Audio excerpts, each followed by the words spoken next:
ایک رات مالک بن دینار رحمہ اللہ کے گھر ایک چور گھس آیا۔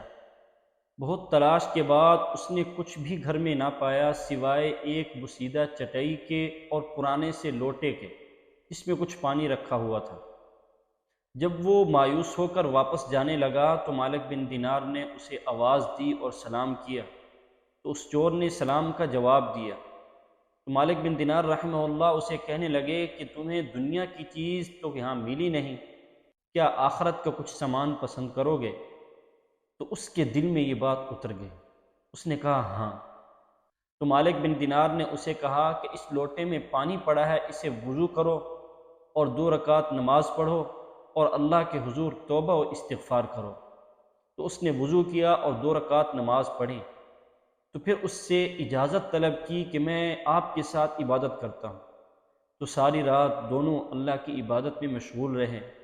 صبح جب دونوں مسجد میں نماز کے لیے حاضر ہوئے تو مالک بن دینار رحمہ اللہ کے شاگردوں نے پوچھا کہ یہ دوسرا آدمی کون ہے؟ تو فرمانے لگے کہ یہ شخص رات کو ہمیں چرانے آیا تھا لیکن ہم نے اسے چرا لیا۔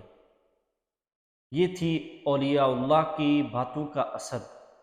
جب انسان اللہ کا ہو جاتا ہے تو اللہ تعالیٰ اس کی باتوں میں ایک اثر ڈال دیتے ہیں کہ ایک بات کرنے پر اس کے دل پر ایسا اثر ہوا کہ اس نے چوری سے بھی توبہ کر لی، اللہ کا نیک بندہ بن گیا۔ اللہ تعالیٰ ہمیں بھی نیک اعمال کرنے کی توفیق عطا فرمائے، برائیوں سے بچنے کی توفیق نصیب فرمائے۔